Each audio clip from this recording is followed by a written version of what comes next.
Hello বন্ধুরা, কেমন আছো সবাই? তো আজকে আমি ফার্স্ট টাইম লং ভিডিও তোমাদের সাথে শেয়ার করছি। তো আজকে আমি আমার হেয়ারে অ্যাপ্লাই করা হেনা প্যাক তোমাদের সাথে আমি শেয়ার করব। তো আমি প্রত্যেক মাসে এটা হেয়ার প্যাকটা ইউজ করি। তো চলো ভিডিওটা স্টার্ট করা যাক। তো এখানে আমি নিয়ে নিয়েছি ময়ূরী হেনার প্যাকেট। সেটা আমি আগের দিন রাত্রিবেলা ভালোভাবে চা ফোটানো জল দিয়ে ভিজিয়ে রেখে দিয়েছিলাম। চাইলে তোমরা কফি ফোটানো জল দিয়েও করতে পারো। আমার কাছে চা ছিল তাই চা দিয়ে করেছি। তারপরের দিন সকালবেলা ওই হেনাতে একটা গোটা ডিম সব দিয়ে দিয়েছি, তার মধ্যে দিয়ে দিয়েছি পাতি লেবু আর দিয়েছি টক দই। তো প্রথমে আমি হেয়ারটা ভালো করে ছেনে নেব, যাতে চুলে কোনো জট না থাকে। জট থাকলে কিন্তু ভালোভাবে হেনা প্যাক ধরবে না, মানে আটকে যাবে বারবার করে। তো এই হেনা প্যাকটা ইউজ করার জন্য আমি আগের দিনকে শ্যাম্পু করে নিয়েছি, যাতে হেনা প্যাকটা ভালোভাবে বসে হেয়ারে। তেল দিলে কিন্তু হেনা প্যাকটা ভালোভাবে বসবে না হেয়ারে, তাই আমি আগের দিনকে প্রত্যেকবারই শ্যাম্পু করে নিই। দেখো আমি শ্যাম্পু করে নিয়েছি, চুলটা বাউন্সি বাউন্সি হয়ে গেছে। আমি ভালোভাবে হেয়ারটা পার্টিশন করে নেব, ভাগ ভাগ করে, যেহেতু পার্টিশন করে ভাগ ভাগ করে নিলে হেয়ারটা ভালোভাবে মানে হেনা প্যাক লাগাতে সুবিধা হবে আমার।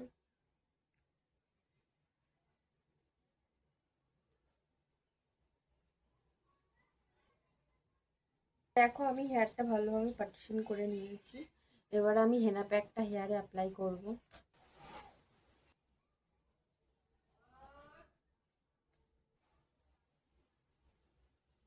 আজকে না আমাদের এখানে একদমই রোদ ওঠেনি, মেঘ মেঘ করে আছে। তো জানি না হেয়ারটা কিভাবে শুকাবে, কিন্তু আমার মনে হয় আমার একজন আমি যখন বিউটিশিয়ান ক্লাসে যেতাম তখন আমাকে একজন টিপস দিয়েছিল যে রোদ উঠুক বা না উঠুক, আমার মনে হয় যে 3 ঘন্টা রাখলেই যথেষ্ট। 3 ঘন্টা পরে তারপরে অনেকে শ্যাম্পু করে ওয়াশ করতে পারো, অনেকদিন পরের দিন ওয়াশ করতে পারো। পরের দিন ওয়াশ করলে নাকি কালারটা বেশি ভালো আসে, আর সেটাই আমি অ্যাপ্লাই করেছি বারবার। তো অনেক ভালো কালার এসছে। আমি পরের দিন শ্যাম্পু করি। অনেক সময় যখন আমার খুব তাড়া থাকে তখন আমি দিনের দিনই শ্যাম্পু করে নিই, আর যখন তাড়া থাকে না তখন আমি পরের দিনই শ্যাম্পু করি।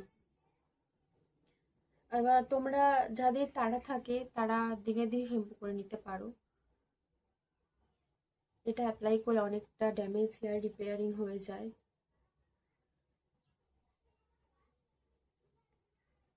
তো একটা পার্টিশন আমার কমপ্লিট হয়ে গেছে, আর একটা পার্টিশন আমি খুলে ভালোভাবে লাগাবো।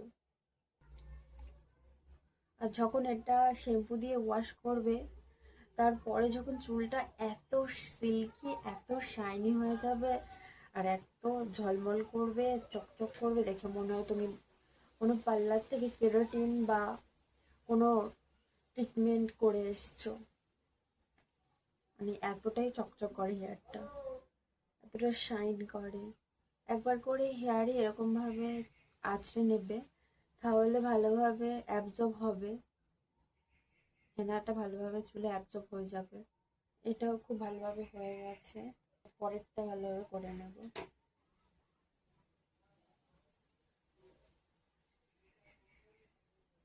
তো এটা আমি প্রত্যেক মাসেই করে থাকি। প্রত্যেক মাসে করলে চুলটা ভালো থাকে।